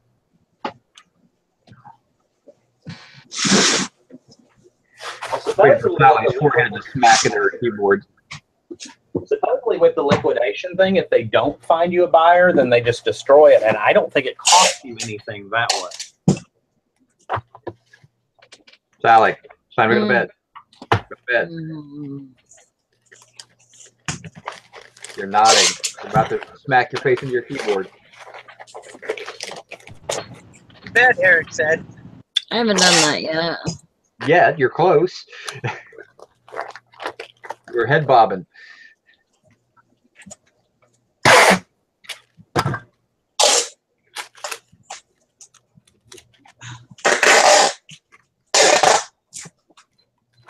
Neil and Trying Bob. to figure out this promoted listings thing. It's hard to figure out when you're trying to look at it at your screen to your eyelids. Hard to figure out when your eyes are closed. I just She was Sorry. thinking. Sorry, Sally, are you sure you need to go? Are you okay? She needs to yeah, go I'm to all right. I'm gonna go to bed in a minute. Shush. We're gonna start playing the Okay, for you. just checking on you. Sorry, I've been kind of incognito this morning. I've got a couple of things I'm dealing with. So. I am not high, Dusty. Okay, Sally. Got that heroin nod going on.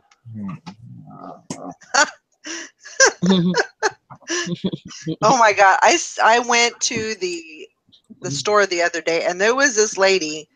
She was higher than a kite. She was twitching and moving, but she was trying so hard. I felt bad for her because she was trying so hard to be normal, Yeah. but she couldn't control her functions. Did she have like a palsy or something, or was she tweaking? She was tweaking. No. Yeah. She was tweaking, but she was just. I mean, she was all over the place, but she was trying to be normal. No. Which I don't know what normal is, but. No, whenever I bring up my my promoted listings, I have some on there, and they're only letting me do 5.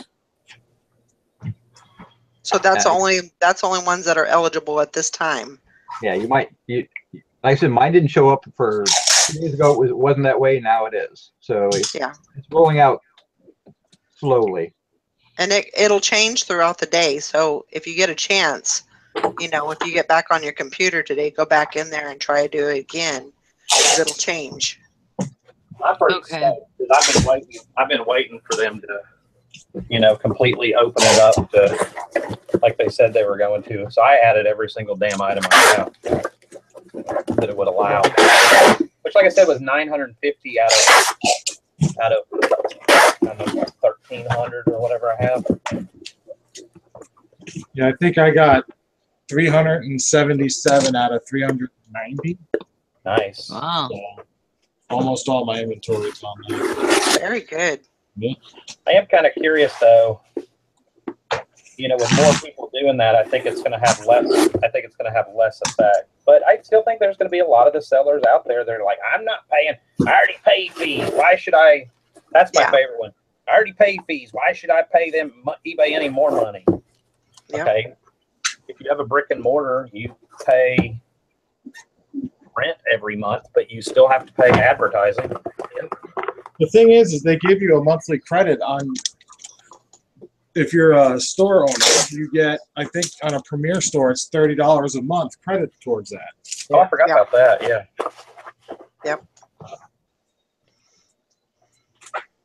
Yeah, but there's still going to be people that are going to say, I'm not paying any extra. Oh yeah, did you check that had it on sale? Huh? Is it any different than running a sale on an item? The amount of money that you're not getting out of that one item? Right. From the bottom dollar line, not really. Yeah. You know. So if you were going to put an item on sale for 15% off, and you have and it's got a 5%, you know, ad rate that you put on it, well, technically you just had the item on sale for 20%. Yeah. That's the way I look at it. It's just part of it. It's just the cost of selling the item.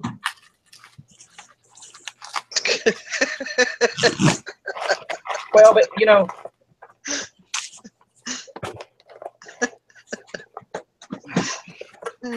You're so funny, Vision Picking. You're hilarious. Tristan and I were talking about that in the car yesterday, and somebody had made, you know, a comment on our last video, and they said, "Well, if you're only doing $5,000 or $6,000 a month," okay, well, first of all, we're only doing $5,000 or $6,000 a month because I've taken some time off and let our sales fall, et cetera, et cetera. That's not normal. And but their comment was, "Why are you paying $300 a month for a store subscription? That's 5% of your sales." Yeah, I saw that. And Tristan and I were talking about in the car, not doing a video or anything, but she and I just talked about it personally. And I said, you know what? Because I think you reach a certain point in this business where, or no, Tristan said it. Okay. But, you know, you reach a certain point in this business where you're going to get 1099. You know, you're going to have to treat it like a business. You're going to look for tax write-offs. Yeah. Because you realize that, sorry, don't look at the Playboy. I'll try not to show that on camera. You know, you're gonna need tax write-offs. And so if nothing else, I mean, yeah, I had to pay that for a couple months while our sales were slow or whatever. Who cares? I mean, at the end of the year, it's a $4,000 tax write-off that I need. Well, the other thing, it's not a matter of what you have coming in dollars wise. It's an expense saver for you. Based on your model of listing, you are spending more every month in listing fees than the stupid $300 store fee is. Yep. And so by paying a $300 store fee, you save money by doing that. Well, yeah, I mean, and the reality is, I probably, even on a slow month with my relisting model of relisting every 7 days, I probably am only paying an extra $75 or so. I mean, you and I sat down and did the math, and I don't remember exactly what it was based on. I think back then it was based on, I had 1,500 listings, but no, the break even for you was like, because you're doing, you know, most of yours are 7 days. You were getting like 1,250 to 1,300 listings was your break even. It paid. You know, by the time you do that 4 times a month, you're looking at having 4,800 to 5,000 items going up to be listed, plus 500 in sales, so 5,500 items. Well, that means you're paying $450 in fees above your store fee already. So you're paying like $500 in fees. Whereas if you pay $300, you're saving $200 a month. And I'm gonna tell you, I'm not a big proponent of calling eBay every time the wind blows. I see too many people, oh, call eBay, call eBay, call it. Well, that's the reason nobody can ever get through the phone lines, because everybody and their grandmother's calling eBay. But I will say this, I tend to call eBay more now that I have the direct anchor number, and I know that I'm gonna get somebody that is well trained. Yeah. And picks up the phone immediately and handles my problem and thanks me for being such a great seller and says, is there anything else I can do for you today? I mean, that right there in itself is huge. Yeah, I mean, I look at my bookkeeping, and I'm 1099, have been for a couple of months already this year. So I mean, I know I'm getting a 1099. It's not like I'm not. So yeah, you're right on expenses. You know, I don't mind paying something. I got to write it off anyway. So.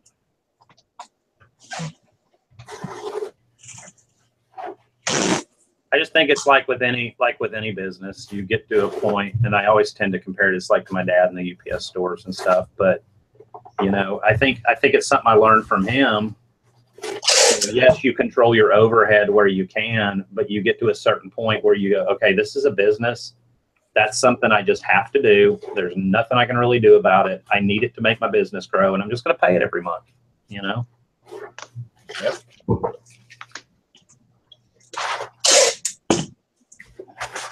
Yeah, I'm not in an anchor store yet, but I'm working my way towards there.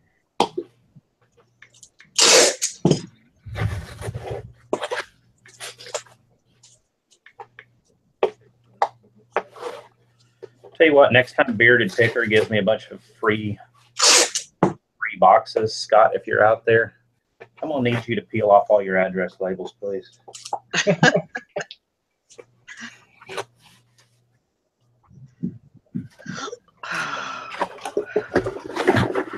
My favorite, though, is when I find a box that I think is going to work, and I sit here and I peel all the labels off, and then discover it's not the right box. What I hate is when after I grab a box, like, oh, this will be perfect. I tape it all up, make it look all nice and pretty, and then I go grab the item and it doesn't fit. You know, like when you do what? I get the box all taped up, it's nice and neat, ready to go, and then it doesn't fit. So now I got a box put together, sitting over my pile of boxes that are all nice and flat, and I got to decide, do I want to cut it apart and then retape it, or do I want to leave it because I might use it the next day or two?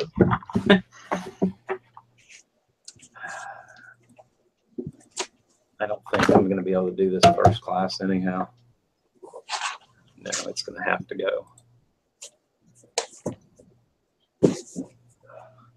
Ooh.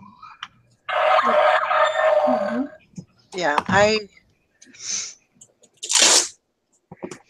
definitely am going to be working on some inventory, get that squared away this weekend. I think that's one thing I'm definitely going to do.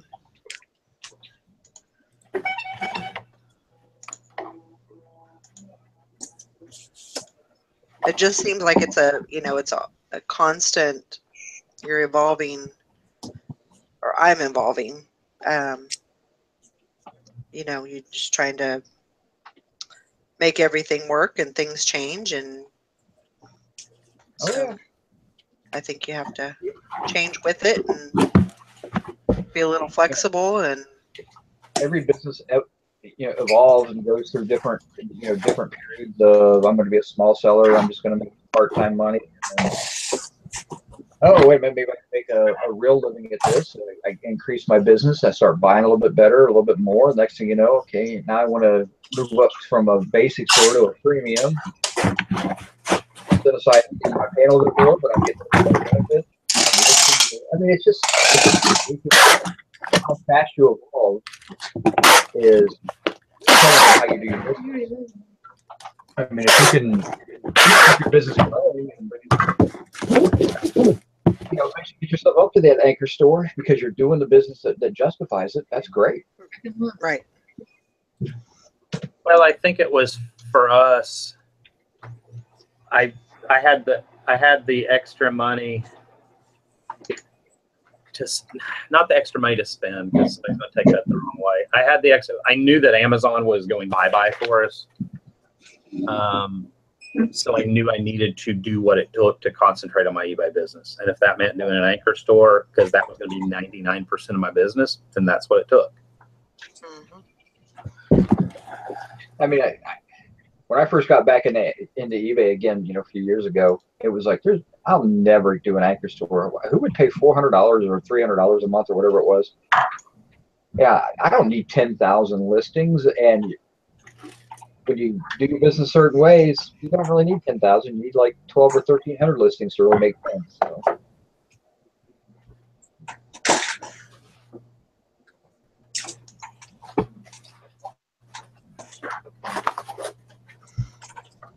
Oh, I got invited to lunch today. Sweet.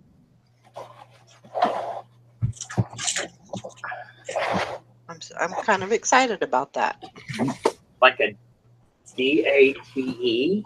Like a date By lunch? anybody Or a- commercial? No, not a date.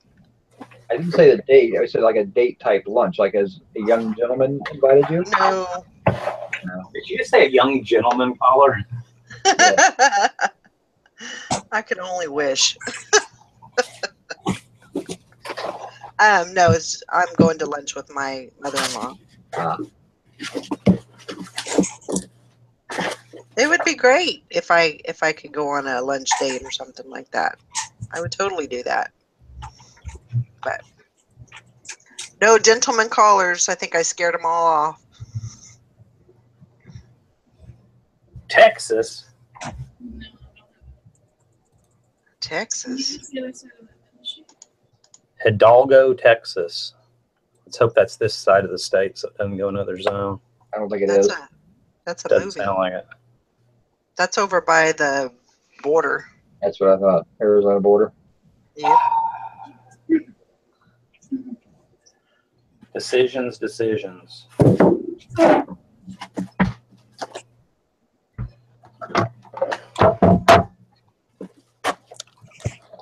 Uh-oh. To the Daily Smart Post or FedEx, the priority decision. 4 pounds. Lunch is on Fishing and Picking if we meet him at Dirty Dick's at 1 o'clock. I don't think I can make it to Sounds Mag good.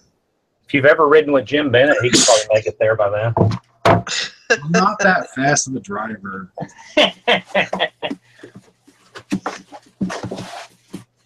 I think it's just that I'm that slow of a driver. Tristan just said yes. I just got confirmation.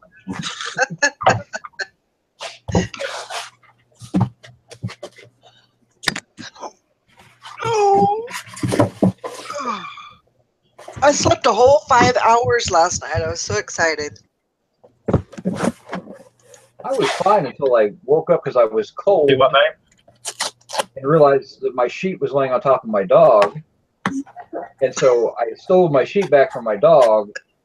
And I woke up like 10 minutes later. He has the sheet in his mouth, pulling it off of me and putting it back on himself. Oh my That gosh. was the craziest thing. I've never seen my dog. I don't know what if he was cold, was comfortable, but he stole the damn sheet from me. Caught him in the act.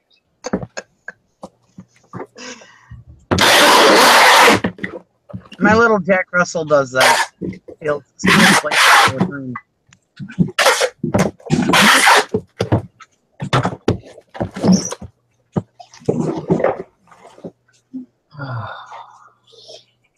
This is the last one. You got my scissors. Yeah, I had 7 going out today, which is amazing. That's It's awesome. really good. I've had something go out every single day, so That's the that's key. I got woohoo! 3 awaiting payment. That's the pain in the ass. One's going to be a cancel. I mean, or a non-paying bidder. I know that one. So I think I can actually open a case on that one at this point, which sucks because it was a really good sale. Yeah. I gotta go, guys. I'm going to meet my nephews, so I'll see you later. Have a good weekend. Have a good day. I think she's going to date her nephews.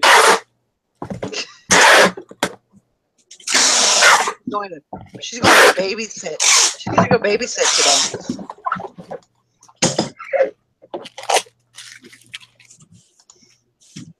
You know that's got to be interesting when you've got Auntie Nikki babysitting you. That's right. Yeah, it's got to be interesting considering. I mean, there's only so much room in the backseat to babysit with. So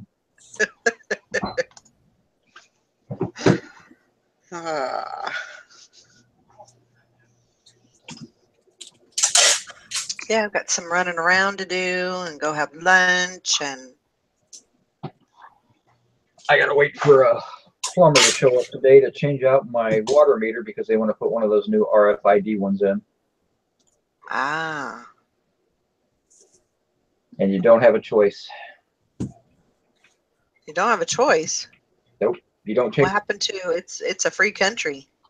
it's a free country, but if you don't change the meter, they'll turn your water off. Oh, well, yeah.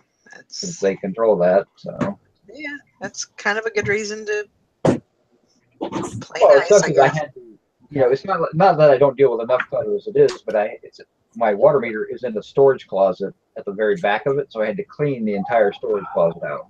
Mm. So not only do I have all my own normal stuff, I have anything it was all my daughter's and my stepson's stuff packed away in there that I had to pull all the way out and stack around now. Tails from Eric in the closet. Mm-hmm. So he's supposed to be here at 11, and we'll see. And then I got to do some, the dog's going to go nuts. So it's going to go nuts. It's going to be. Supposedly it's only like a 15-minute process, but apparently some people have actually had it where the guy has broken the shutoff valve. Oh, yes. Hopefully they shut it off the street before they shut those guys off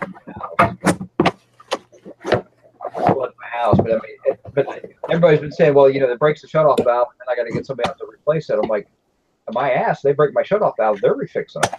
Yeah. You broke my damn my meter. I mean, it was fine till you turned the damn thing. So. Well, I know my shutoff valve works. I had the work done on it a few years ago. So. What's the cutoff for being too close? Okay, I've got the money for my fees this month. 3 days. Sitting in PayPal, and it bills on the, I think my billing cycle bills on the 15th. You think it's driving me, I don't know why, it just drives me crazy to leave money sitting in PayPal. You're right on the edge of that. If you paid it today, you'd probably be fine. It should tell you when you go to pay your fees. It's anytime within 48 hours. Yeah. You pay 48 hours and you're going to pay twice. So 48 hours or less is too close, is what you're saying? Yep.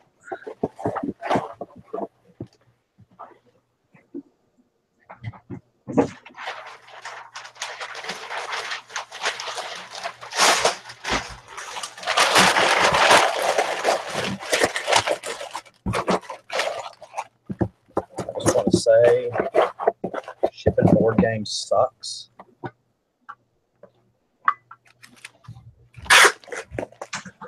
As Jim knows. Shipping part's not terrible if you have the right. Yeah, I happen to have an Amazon box. Thank you again, Bearded Wonder. It was just the right size.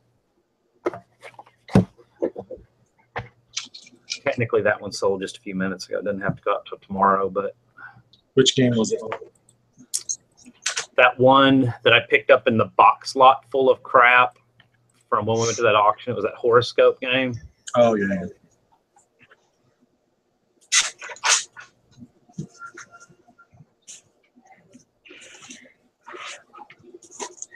Oh, my.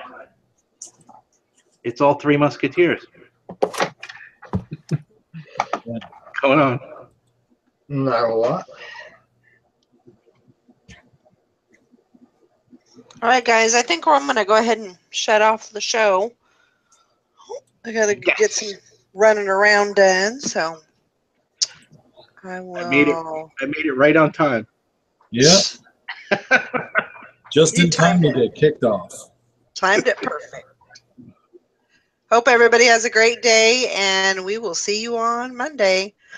Just to be so you're aware, I might be having some working hangouts this weekend, so if you notice that there's something that comes up, come on in and hang out with us. We'll see y'all later. Peace.